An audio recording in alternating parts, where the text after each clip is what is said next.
From the St. Francis Yacht Club in San Francisco, this is the Wednesday Yachting Luncheon, hosted by Ron Young.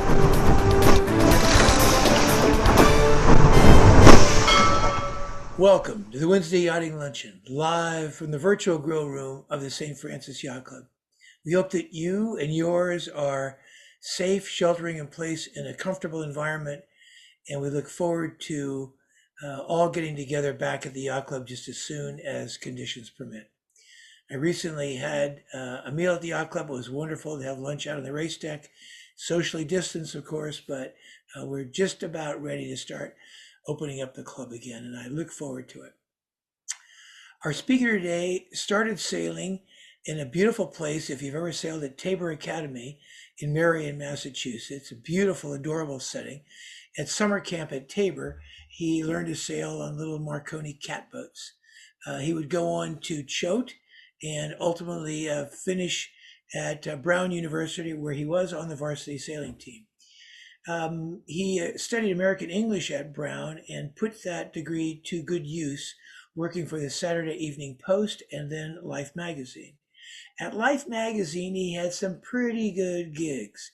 He covered the Boston symphony scene, but he also covered Monterey Pop, and he went on tour with Bob Dylan for a couple of weeks in England, during which time he got to spend some time with the Beatles, because Bob Dylan and the Beatles were showing each other their work on tour, and he went to Woodstock in his assignment.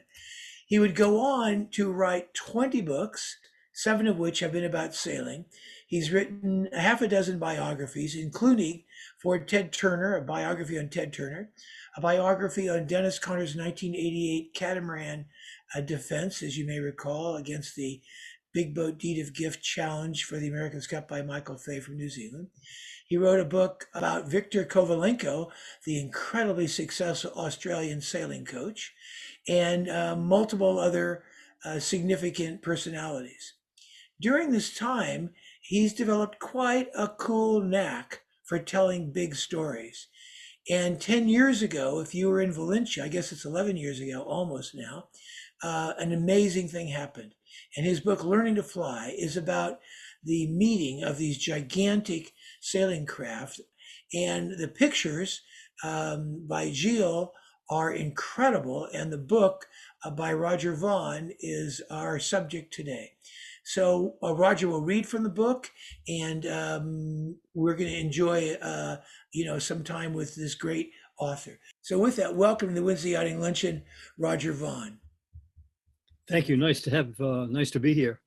So, Roger, you've written these incredible books, and Learning to Fly is an incredibly cool book. But of course, you've also written about amazing personalities. Larry Ellison. Now, I've spent some time with Larry Ellison. He's an amazing, obviously a genius character, and he did a most amazing set of challenges. I don't think most people realize, but that success that he had in Valencia, this is not an official number, but there are some pretty educated guesses around $400 million before he won the cup. What attracted you to this project? I got a call. This was, there's some people who say this book was 10 years in the making, and it really wasn't 10 years in the making. It was about 8 weeks in the making. I got a call from the Oracle people, and in typical Oracle fashion, they said, "Do you want to write this book? And you've got 8 weeks to do it. Yes or no?" Right. But I was very attracted by what was going on. I was delighted because I had sort of followed these enormous otherworldly catamaran, trimaran, and to have a chance to get behind how that all happened was really great, and it turned out to be a pretty amazing story. So before we do that, let's talk a little bit about touring with Dylan and the Beatles. And this is when he's going electric. He got booed at the Newport Folk Festival, which was quite amazing because he was electric. They didn't want to hear it. And Pete Seeger was backstage and was going off to try to pull the plug and unplug Dylan, which would have been incredible because Dylan actually idolized Pete Seeger at the time, 67, still thought he was he recognized that he was an amazing character. So you were covering them, and then they went to, he got booed in England when he was going electric. This is an amazing time for what would be an iconic rock and roll star, Bob Dylan. The thing about Dylan that I think is a little bit strange, I'm still an enormous Dylan fan. I'm really glad he got the Nobel Prize. I mean, he's a very strong, talented person. The great thing about Dylan in 67 was that he went electric, as far as I'm concerned. I wasn't a huge folk music person. And so I never really got on to Dylan until he went electric. And I understand the controversy and all that sort of thing. But I don't know, I think the electric Bob Dylan is quite something with the band. And you know, Robbie Robinson and all those guys. I mean, that was an incredible bunch of musicians and incredible music. Leon Helms, all those guys. Oh, Leon, yeah. Garth Hudson had to tell his family, his parents, that he was giving piano lessons. He said if they ever knew he was playing rock and roll music, they would have disowned him. So when you're working for Life magazine, and for those younger listeners who don't realize Life magazine was the big print media of its day, they would give you an assignment, say, go along with these guys in the band. And what'd you do? Would you go interview them? Would you just talk to them, just hang out? Pretty much hang out. It wasn't just something, I think I was invited along on the tour because of the photographer. I was good friends with the photographer. And the photographer said to Albert Grossman and everybody, you know, let's bring Vaughn in and he can come with us. So I was in an unbelievably great position. I rode in the bus and hung out with everybody, and you know, you'd sit and talk to people like we're talking now, and wouldn't necessarily be interviews, but you'd sort of catch up with somebody and suddenly you'd be having a conversation. And if you had things that you wanted to know, you sort of brought those up. But it was good. So how did it happen that Dylan and the Beatles got together? Did Bob Dylan pick up the phone? It didn't seem like he's that kind of guy. Grossman, the producer, a real organized person, he might have done it, but what happened? How'd they get together? I'm sure Grossman picked up the phone, but anyway, the Beatles showed up at the hotel, and they all came up to Bob's room, and there the Beatles, and there's Dylan, and there's the band, and everybody's in this room together. And one of the interesting things about it was that Ringo was watching television the whole time. He was watching a cooking show on television. And everybody else is trying to be cooler than the other guy, you know. And a lot of people have thought part of Ringo's charm was his charm, that he basically sort of didn't care much, and the nonchalance was attractive because, you know, it showed his sort of inner confidence. So was Joan Baez there in the room at the same time? it was just Dylan and his people and the Beatles, and they played each other their masters. They were, I think, the Beatles. It was either the White Album, I think, and Dylan was the double album Blonde on Blonde. Blonde on Blonde. Yeah, that's what he was playing on that tour, and that album was just about ready to come out. And so the Beatles played their album for Bob, and it took they'd play a little bit of each song. Maybe it took a half an hour. And then Bob played his album for the Beatles, and it took an hour and a half. From legendary musicians to legendary yacht. And it deserved to be legendary. Oracle's trimaran was a majestic creation. The first time I saw it was in San Diego, and I couldn't believe it the first time I saw it. It was so amazingly cool and high tech and kind of like breathtaking. One day they were canting the mast. Now, I'd been on a boat that canted keel. In fact, the first boat that canted keels, but this boat was canting its mast. And just the ability to handle such an incredible task with a mast was at that point about 190 feet tall, was like shocking. It was so incredible. And in Valencia, they increased the height of the mast, made it taller. And I remember at the start of the first race, they were coming in on starboard, and at the 5-minute gun, they entered the box. They had their jib up, and they were going what seemed like twice as fast as Alinghi. Alinghi on port rounded up to sort of get out of their way, but just couldn't possibly turn fast enough for the approach of Oracle. Oracle rolled up its jib and at the last moment, rounded up to avoid the collision. and Kostecki, put up the protest flag, started waving it around. And I remember tweeting at the time that the Cup's coming to San Francisco because the boat was just so breathtaking. And so you get a chance to write about this creature. And when they ask you, how long did it take you to say yes? Not very long. It was well after the event, by the way. So the book was done with Skype. Roger, read from the book. Let's start the story. Read from the book about the beginning of the challenge. Well, Ellison had said many times that he wasn't ever going to do the America's Cup, and he had outright refused Paul Kayard's suggestion that he might be involved. And so let me read this part from the book. Ellison's mind changed at the awards dinner at the end of Antigua Race Week in 2000. Tony Ray, a particularly gregarious New Zealander, one of several members of the Team New Zealand America's Cup squad who had been sailing regularly with Ellison on Sayonara, had a chat with Ellison that evening about challenging for the Cup. Trey did it in that insistent, casually friendly, always understated, but personally challenging way that New Zealand have turned into an art form. Call it Kiwi magic. They just know when to break the tension with a big old laugh that says, just kidding, not.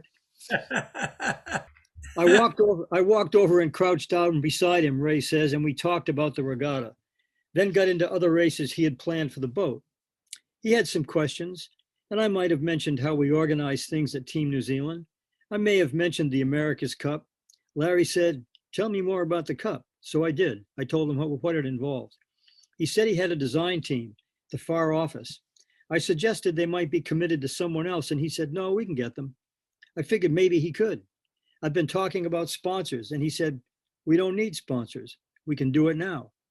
I enjoyed the conversation. It's amazing to talk with someone like Larry about the Cup, someone who can make decisions about it. Most people are wondering how to get sponsors, how to raise enough money to put an entry in, or get a design team. He just jumped a few fences and was ready to push the button. So those who've met Ellison and Coutts know that they're both incredibly intense. And what an amazing package to have the resources, brain power, and drive of Larry Ellison, combined with the incredible knowledge and drive to win at everything, and Russell Coutts. So talk to us a little bit about, this, your view on how the two of them work together. Read more from the book. Ellison says the cockpit of the 44 is where he really got to know his CEO, Russell Coutts. The first time I ever raced with Russell was in April 2008 at the Calgary Cup in Italy, Ellison says. I'd gotten to know Russell in his engineering leadership role when he was rebuilding our team. He's a very methodical engineer, well-liked, organized, extremely smart. The second we got into a race, Russell went from calm, cool, collected to just on the edge. He's so competitive, and he wants to sail so well that if I do anything that's slightly off, he'll yell at me. He's, smooth it up, Larry, smooth it up. Our trimmer, Ross Halcrow, told him to stop yelling at me because it was scaring the hell out of me.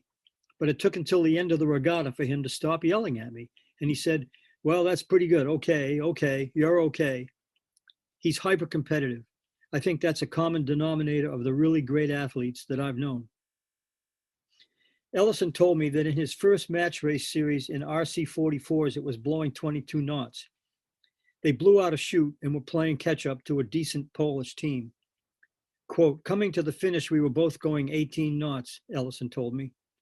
There was about a meter between the boats. We were side by side. It was a port starboard situation. I bore away a little for the finish and Russell starts screaming, no, hit him, hit him. We went screaming across the line, missed the Polish boat by a meter. Turns out he also beat us by a meter. Russell was furious. He looked at me. I told you to hit him. I looked at him calmly and said, it's your boat. Next time I'll hit him. The trimmers, Ross Halcrow and Cheese Dirk DeRitter, were giving me those looks. Yep, he's crazy. Russell's just a little competitive. I want to tell you a story about that yelling business. I was on the phone with Larry, and I had pared down the interview to as close to 10 minutes as I could get it. And Larry proceeded to talk for 40 minutes. because when you get him talking about sailing, he seems to be a whole different person. And he started there. I suppose he's in his office here in what, Redwood City? Is that where it is? Yeah, Redwood Shores. Yes. Redwood Shores. And he's yelling at the top of his lungs. And I'm thinking, my God, what do you suppose is going on in the office? You know, all the people sitting outside Ellison's office, listening to him screaming, hit him, trying to emulate Russell Coutts, you know. Must have been quite an afternoon. But this is a common characteristic of great competitive sailors and competitive people, period.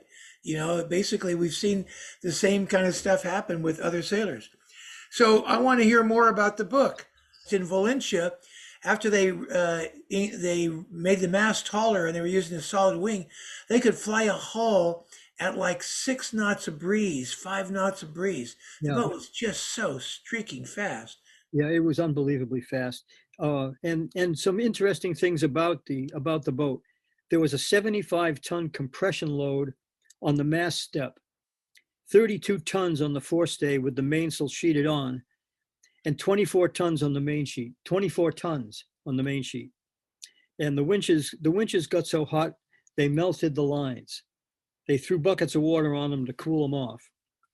And the wing sail would reduce the main sheet load to 4 tons, but that wouldn't be built until much later. Sails weighed 660 to 880 pounds each bag. It took 5 people to move them. They were craned on board at the dock, and halyards moved them to and from the chase boats. Let me just tell you what Joey Newton said. Joey Newton was a great crew who worked on the middeck. So I'll read from the book. Joey Newton, who worked the middeck, had the job of getting sails aboard before leaving the dock. He says it was a huge logistical operation just getting off the dock. Quote, "It wasn't like a normal boat where you can grab 5 guys and pick up the main," Newton says. "We needed cranes and special booms to pick up the sails. Just to put the cable in the luff of a Jenica, we had to get a 10-ton truck and 2 forklifts to get enough tension on it. Then get the sail coiled and lashed up on the dock. Getting sails on board in the morning while the other guys were busy at their jobs on the boat at the same time was dangerous. I had horrible thoughts of halyards or clips breaking." The final rig, as I recall, this is when they had the soft sail. That's right. And after, when the final rig was with the hard sail, it couldn't fit under the Golden Gate Bridge anymore. So right now he's looking up about 200 feet. And you look at adjustments on things like leech tension, and this boat had such amazing loads on it. So tell us more. It did. Well, no, the key thing about that unbelievably great photograph is the helmet. I mean, it's not often you see sailboat crew members with helmets on, and they also had. Notice he's got a life vest on, because stuff was falling off the mast and off the overhead stuff, landing on the deck. Things were not. The engineering was as good as it could possibly be, and it was still not enough to tame this enormous thing, with a 200-foot mast, even with the soft sails. So these were the early days of testing the boat with the soft sails. Right. They finally gave up the helmets after about, I don't know what it says in the book, after a couple of months or something like that. But these guys were terrified. Brad, let me read this. Brad Webb, who was on the foredeck, Brad Webb said, "The first day when we did load testing, we had stuff falling out of the sky and missing people. In San Diego, we had blocks tearing off the deck and strops breaking. There was always something breaking. As much engineering as there was in the boat, it was on the hairy edge. It's the most extreme sailing craft ever put on the water. After a while, we got used to what might break, what looked right and what didn't, where you could stand at any given time and be safe. So we finally got rid of the hard hats and jackets to reduce weight and windage, but we still couldn't account for surprises." Amazing creature. Sail changes took an hour. We'd start out by hoisting a Genoa, Webb says. Then they would call for the next sail down we named the Solon. We'd drop the jib, take the headstay off the lock and lower it. Then we'd use the halyard to put the sail on the chase boat, hoist the Solent aboard, hoist the Solent forestay into place and lock it, then hoist the Solent. They experimented with sails with old-fashioned hanks and discarded that idea. Hanks were a nightmare, Webb says. If we couldn't keep the sails on the net and with 45 knots of wind across the deck, and they went overboard while we were going 25 knots, we'd never get them back. John Kostecki says terrifying is the right word. Let me put it this way, Kostecki says, I was more scared on this boat than I was at any time during the Volvo race. It wasn't just a little scary, it was scary. We had great designers, great engineers, great sailors, all coming up with a boat that was changed radically along the way. Everything was as light as possible. It was incredibly loaded. There were unknowns here and there. We didn't know how hard to push, and we only had a certain amount of time with the new design configurations. Yes, it was scary. Incredible creature. When you got close to it, it looked like this gigantic cross between a huge spider running on the water and something from outer space, literally. Yeah, I love this picture of the boat, and there's Jimmy all dressed to go sailing. I don't know that anybody outside the syndicate really knows what he was wearing, but it was a whole lot of very high-tech stuff. He had high-tech sunglasses so that he could see, like pilots can see in an airplane, Right. what's going on. He could see all sorts of the readouts that were coming at him. Right. He had a heads-up display like in certain sports cars these days, where he could have different screens on his glasses. Correct. And they were all talking back and forth on the intercom because that's the only way you could talk on a boat this big and this noisy. People don't recognize it. This boat had apparent wind constantly blowing on the thing, even if it was 6 knots of breeze. They're going through the water at 30 something, so they got like 40 knots of in their face all the time. Yeah. He's Jimmy said he walked into a couple posts on the dock trying to get used to the sunglasses. And he said, we were always on edge, sailing at 100% all the time. We had a dozen alarms on the various sensors that were everywhere, forestay, backstay, dagger boards, and they were constantly tripping. The alarms drove everyone crazy.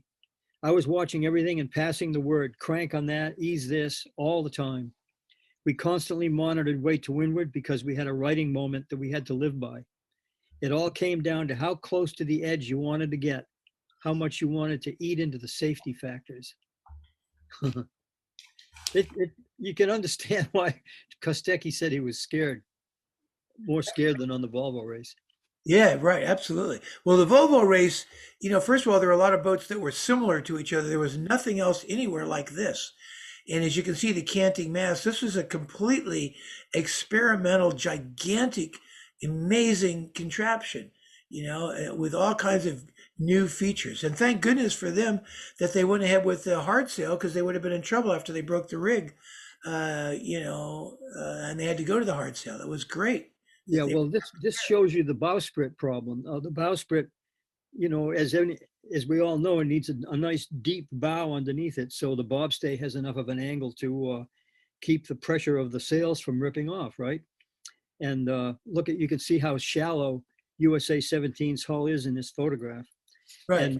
And again, Brad Webb talks about it. He said, I stayed well away from it.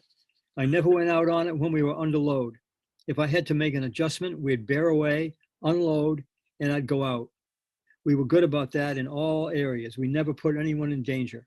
We unloaded first, got the job done, and loaded back up. But everyone on board realized this user-friendly system of unloading could not be applied during a race. Right. Well written. This dolphin striker that goes straight up and down like that, almost straight up and down, that shows you how shallow the hull was. Look at that angle. Yeah, normally dolphin strikers go out at something like a 45-degree angle. This emphasizes what you just said about very shallow hull made the engineering of the bowsprit really, really difficult. And that's a pretty good picture of the bowsprit also.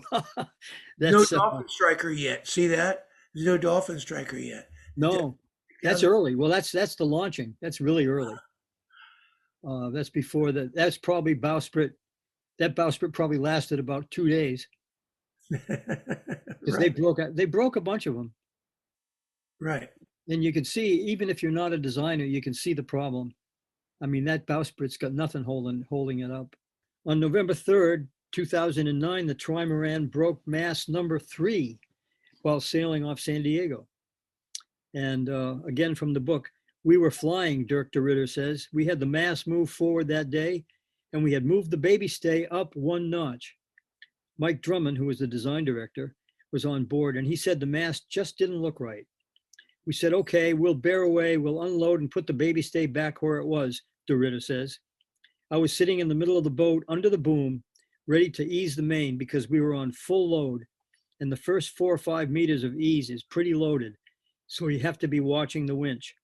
We were literally 5 seconds from bearing away, and there was this enormous crack, and the thing just came down. When it went, Jim Spithill says, we were probably doing 20 knots going upwind, fully loaded.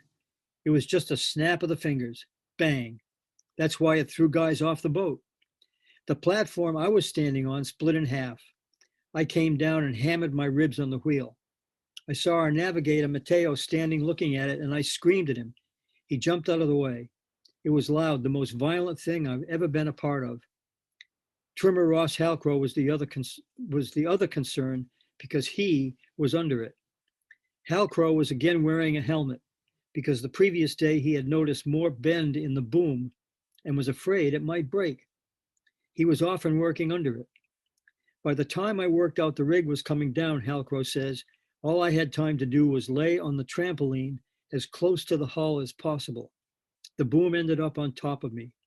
The mast came to rest on my primary winch drum. It ended up about 6 inches above me, where I was tucked into the netting next to the hull. For Joey Newton, it was his worst fear realized. I was terrified a lot of the time, Newton says. All of us in the middle of the boat were on the firing line if something broke. We often talked about it. When the mast broke, I was trimming the Traveler, looking up at the rig just as the mast popped to weather. I took 2 steps and jumped into the water. We were doing 20 knots. I remember hoping the chase boats wouldn't run over me. I stuck my head up and the chase boats had stopped. I ended up 100 feet from the boat. I jumped pretty early. The guys gave me grief about it. It was pretty terrifying when you think about it afterwards.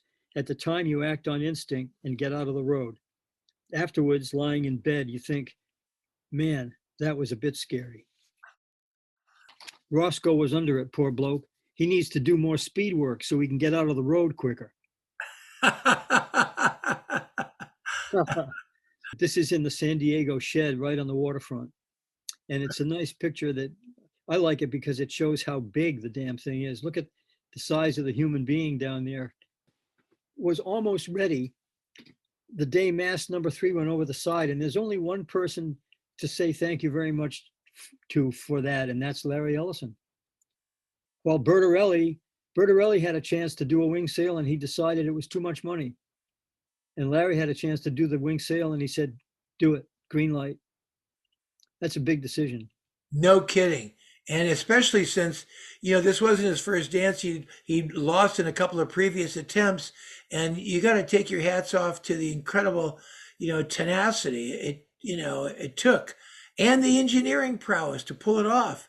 And if you were there, the boat was so fast. It was like an amazing creature. Wonderful.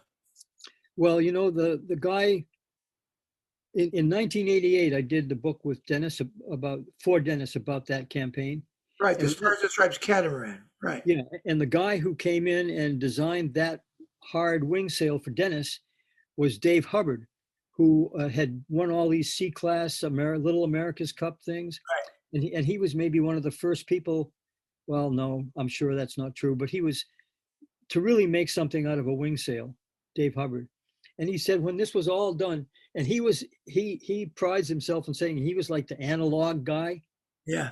And they had a digital guy who was doing all the real numbers, But Hubbard said, despite all of that, when the thing was finished, he said you could lay the sail for Stars and Stripes 88 on top of the sail for this boat, and they were like very, very similar, with a forward mast-like thing, hard piece of material, and then the hinge in the middle And I think there's a dozen flaps on the back end of the sail that can be adjusted individually. 8 flaps. There are 8 flaps on the back of the Oracle on BR 90. But the sail was way bigger. This is a way bigger project than the 88 catamaran. Oh, But yeah, yeah. but you're saying their shape and their design were remarkably similar. Right, right. They, even though one of them was a lot bigger, you know, and if you look at the sail, you think, okay, here's your sail, Ron. Go ahead and put it up. Right. Took a big crane, and besides, once it was up, you wanted to leave it up because in Valencia at night, you always kept worried about this gigantic 200-foot spar, moving in the breeze. It was like a scary thing. Yeah, you can't just drop it like a sail, like a soft sail. No, and Ellison pointed out that you can't expect the boat to head into the wind with a hard sail up, a wing sail up, because the wind changes every 50 or 75 feet. So you got a serious problem with this thing at a mooring, but that's what they did with it. It was eerie. It would just in the middle of the night, it would just keep turning slowly here and there. You're right. The whole thing was very surreal. People need to recognize that it was as high as the Golden Gate Bridge. It wouldn't have fit under the Golden Gate Bridge after it raced in Valencia. So that's pretty remarkable when you think of how tall it was. It is, and it took 8 hours for them to get to install the wing the first time. First time, the very first time. And then they went sailing. And let me read. After a minute or so under tow, USA 17 was obviously sailing, so they cast off. This is in San Diego with the hard sail. The rig felt so right, it wasn't long before the crew was doing maneuvers in crowded San Diego harbor, tacking and jibing, doing figure eights at 20 knots, things they wouldn't have dreamed of doing with the soft sail rig. Sailing with the wing was instantaneous, Jim Spithill says. It was like sailing a small boat. It was awesome, one of the best days we'd had. Tom Eamon and Russell Coutts were in New York that day working in a conference room on the legal case. They watched over a San Diego webcam as the wing sail went up and the crew cast off and started sailing.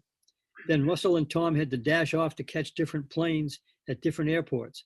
Russell called me after hearing from Mike Drummond that they were doing figure eights in the harbor, Eamon said. He was elated.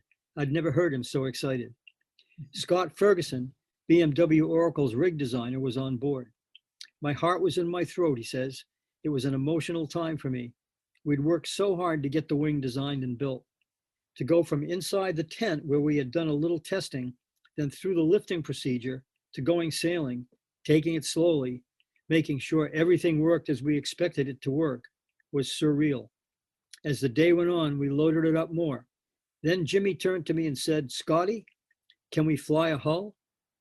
And I said, well, Jimmy, this is as good a time as any. It was quite a moment. Coming in after that day, I wasn't quite at the level of tears, but I felt pretty proud that something like that could go sailing and fly a hull for the first time, which is a big moment when it comes to loading. There they are putting the thing up. It was quite a trip to watch. It was. They had a crane and they had a gin pole, and I've never really totally understood it, but the crane, it was a tough, the thing that you don't understand about the wing is how tough it was, because they nearly dropped it a couple times and they smacked it on things and managed to put it back together. And I think to the very end, pieces were falling out of it. That they never did get it. So you could stay together. And you can see in this picture the panels and the movable, the back, how the flaps or the leech could be trimmed in different places to get out for twist up the rig, etc. Right. So the sail could really be put into an amazing shape if you wanted to. Right. Right. But the thing that impressed me is that it reduced the tonnage on the soft sail from 24 tons all the way to 4 tons. Yeah, I sailed on J boats, and J boats have like 26,000 on the main sheet carriage, because you've got to put all that, you've got to pull down on the rig to get the shape up the leech of the main shaped right. But with a hard sail, the shape is built into it, and you don't have to pull down as much. You can basically pull laterally because the shape is there, whereas you're pulling down on the main sheet upwind in these big gigantic soft sails. So I wasn't surprised to hear that, but I was just as in awe. I was in awe when I saw this thing. I know, and to be able to go out and sail it like a dinghy the very first time you're sailing it, that had to be an incredible It's a excitement. better, yeah, it's a better idea. We've been sailing with soft sails, everybody, all our lives, and we contort them into strange shapes with all these loads, Right. Cunninghams and travelers and main sheets and etc. But this wing has a shape right off the bat, so you simply have to kind of turn the sections of it laterally to get the right twist, etc. So yeah, just incredibly better invention, really.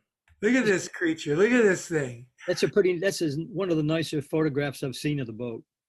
Yeah, and the headsail, that gigantic headsail. I couldn't carry that headsail at speed as it got a little bit because it just was right. Right. Just the wing was enough when it got to what, above 7 or 8 knots? Right, right. Yeah. And this is partially foiling. Remember this boat partially foiled. Yes. Both boats, the Alinghi and Oracle, both partially foiled. And I said earlier, Ellison did not get enough credit for this incredible creature. This is like a gigantic, space capsule, but on the water. And the courage it took to kind of like put your name on the line and to go through the engineering exercise and to do it well. And Well, there's one place where he gets a lot of credit, and that's in the book. good. Yes, your book. Yes, you mentioned that when we first started talking about this. I was enthusiastic. Credit is very deserved on this project. So when you take a look at this shot, you see that the outer port and starboard pontoons are longer. They're 110, and the measurable waterline is the center hull, and that's just 90 feet in the waterline. So that was one of the advantages the boat had as soon as it flew a hull, which I mentioned earlier it could do in Valencia with the new taller mast at like 5 or 6 knots. Well, it's interesting. If you look at the dagger board that you can see, it's straight, and they ended up having dagger boards that made a 90-degree turn and went under the boat and provided lift. Right, that's what I'm saying. This is before they were foiling, because later on they were partially foiling with those moon-shaped dagger boards. Correct. Both boats were. That's the whole point of the missing piece of America's Cup history here, is that without this design feature of the dagger boards, there would not be foils probably, or not like there were. It deserves to be seen for what it was, which was an incredible spaceship on the water. And I never got, of course, to sail on Reliance, this gorgeous creature, which is 150 feet overall from the end of the, boom to the bowsprit. But I bet people thought about that the way we thought about when you looked at this thing, because this was just so amazing. And this is just pure, wonderful photography. 100%, Yeah. 100% art. Yeah, Gilles, what a brilliant piece. So how long did it take an experienced writer who's done 20 books to put together the story? And how many phone calls do you think it represents on your behalf, Roger? What was your process? Just chasing down leads? Here's a story angle, here's a story angle. Talk about how you would go about it. Well, I knew that I didn't want to, the legal problems were, we put those to one side, because that was a huge thing that was going on. But there were three things that interested me. One was the crew, one was the designers, and one was the builders. And so I wanted to see how this whole thing had come together. So I was trying to find people in all three sections that I could talk to. And the guys at the builder were tremendous up in way up northwest Washington. And the designers were, guys like Scott Ferguson, who designed the rig, and the guy who designed Dennis's rig, Dave Hubbard. I'd known him, as I said, from '88. So he was a terrific resource to talk to about how the rig went together. But as I say, I couldn't travel all over the world. I only had 8 weeks. So Skype did it for me. But it was very interesting talking to people on Skype. It was a good way. I would rather meet them in person first and then talk to them on Skype. But well, for instance, you and I have never met each other in person, but here we are talking to each other on Zoom. Right. So look at this. This is the curve. Oh, there you go. Yeah. It's curved, and when it's underwater, of course, the leading edge lifts up the hull a bit, incredible loads, laterally and torsionally, on this rig. And see the wheel out here, spindle would go this distance, and this thing was 90 feet fore and aft on this hull. The loading on the foils when they left the pontoon was Yep. 90 tons. Right. Think about that. Right. And it was those foils were 6 inches wide when they left the pontoons, and they were 26 feet altogether. And it was about $250,000 to build one set. Foils. And think Yeah. about the loading. This is a rudder down here. You can see a rudder out of the water on the starboard side here. Down below, the boat is being steered. The idea that it would even operate is just remarkable. You know, it's such an Yeah. engineering feat, for heaven's sakes. Well, and the other thing, Spithill got rid of the rudder on the middle hull. Right. I heard about that. Right. He Yeah. took it off.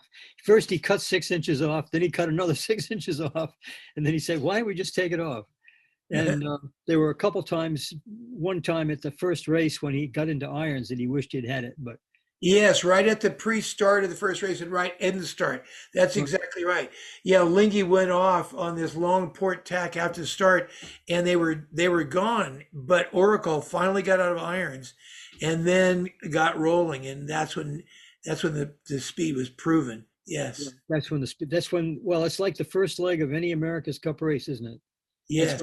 You know right away who's going to win. I was covering the Cup for Latitude 38 and 210, and I tweeted just before the start, as soon as in the pre-start, when you saw Oracle come flying in Yeah. the box, and they were 10 knots faster. It was like unbelievable. There's a pretty good quote from Eamon, who was on the judge's boat, Uh-huh. and the judge turned to Tom not so long after the start and said, "Looks like they're a little higher." And then he said, "It looks like they're a little faster." They were higher and faster. They went over them. Yeah, They were so fast. It was like a crazy number. I can't remember. It's been 11 years. I can't remember. But I remember when they passed them, thinking to myself, "Good grief, the race isn't half over," and they're just simply boat speed past them. yeah. Yeah, it was pretty remarkable. And then when they turned downwind, they were a little bit worried because they thought the catamaran was going to have speed, and they just left them in the dust. Right. Exactly. Right. But I love this photograph. It shows how high Jimmy is off the water too. He's 50 feet off the water there, and he's in. Let's see, if they're going 20 and there's boat speed of 15, he's in 35 knot headwind the whole time. Yeah. Oh, yeah. 40 knots. They used to say it was just like blistering. It's like sticking your head out of the car all the time. Yeah, that's right. Like Yeah. being a dog. At the press conference following the first race, I asked Ernesto, since Oracle arrived in Valencia, they've added 24 feet to the height of their mast. And today it looked like they were faster up the breeze and down the breeze. So I'm wondering, Ernesto, do you wish you were bigger? At which point the crowd in the media room just burst out into laughter. And Ernesto, who's very polished, turned his head just a bit and said, "You mean the mast?" And a bigger wave of laughter engulfed the room of about 400 in the media center. And then he proceeded to answer the question very articulately. And right after the conference came over and said, "You know, there are two things I liked about that question. One, it was fun. And that's what it's all about here. We come here for sport and recreation. This is not business. This is not war. This is what we do for fun. And secondly, yes, of course, as soon as he added 24 feet to the top of the rig, we thought, you know, do we have time to do the same? Would their wind conditions be appropriate? Will they be overpowered?" And so I want to congratulate Oracle today for a great win, a gutsy win. And in so answering, I thought to myself, Ernesto, who had lost on the water, had just won incredible acknowledgement and praise on land for giving us such a classy answer and basically demonstrating such grace. So how do people buy this book? Yeah, Amazon.com. It's available as an ebook, a Kindle, or a print-on-demand paperback. It's the Learning to Fly story about Ellison's amazing, gigantic, gorgeous 2010 America's Cup winner. You've written 20 books. What's your next one going to be? I've written a novel, actually. It's just being copy edited at the moment, and it's set in the ocean race, and it's about a young disturbed man who has suffered at the hands of a very bad dad, and he's forced to go on the race around the world. It's it involves some seriously mean people. There's a good love interest. There's some good sailing, and it has a happy ending. And it has a happy ending. Well, tell us. I thought it was about time for some happy endings. When is it gonna happen? When are you gonna have the book out? It'll probably be another month or two. The working title is All American, but we'll change that, I think. Those who know, the America's Cup is not just a sailboat race. It's kind of a triathlon between enterprise, technology, and lastly, sailing. You've covered this from that perspective. So what's the most amazing thing when you think about this whole endeavor? This is a successful sailboat race, but what is it that sticks in your mind about it? What sticks in my mind, it was the first time that USA 17 had ever sailed around the America's Cup course and not broken something. And the second race was the second time they'd ever sailed around the course and not broken something and had to stop and fix it. That's what sticks in my mind. Right, And exactly. I don't know, there was a tremendous tension watching those first races. You couldn't believe that the thing could stay in one piece. You really couldn't. So I love the title. When did the title come to you? What was the circumstance? Where were you when you said to yourself, this is the title? I think when I saw this photograph, because it's an interesting photograph and there's no part of the boat that you can see is touching the water.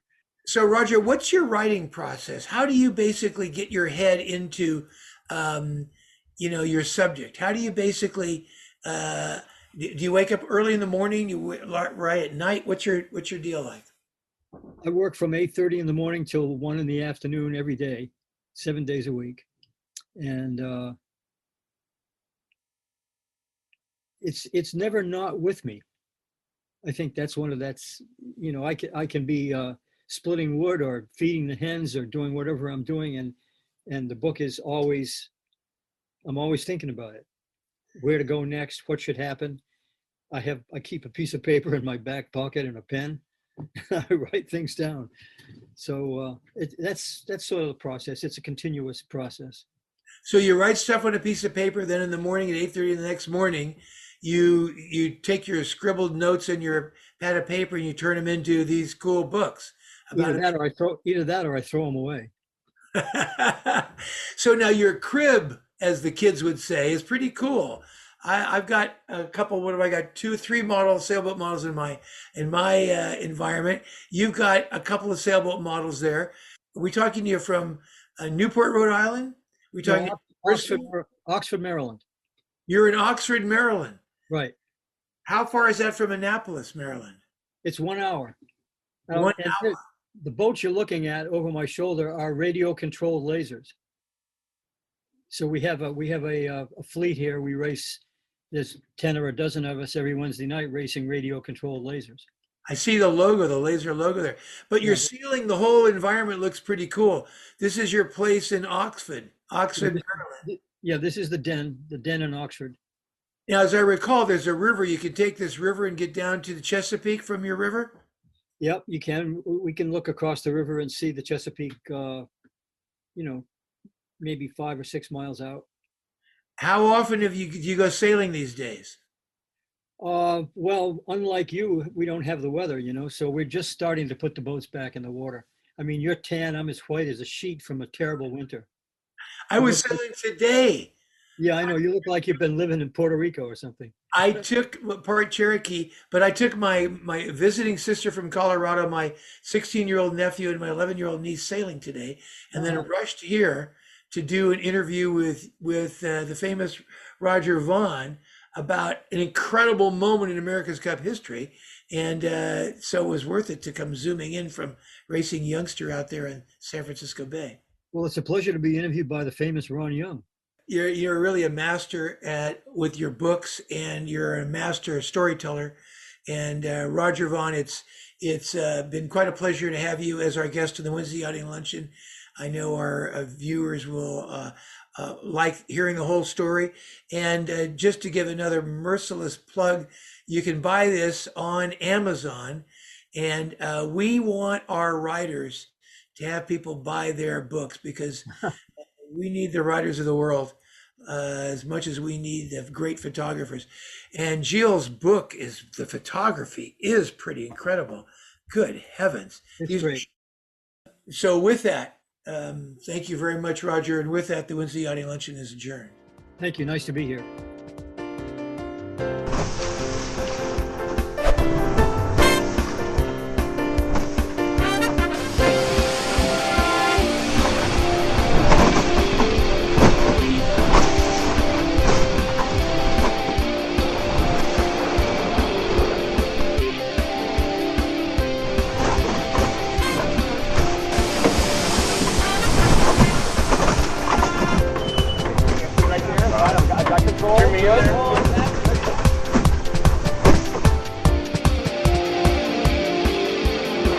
This has been a presentation of the Wednesday Yachting Luncheon.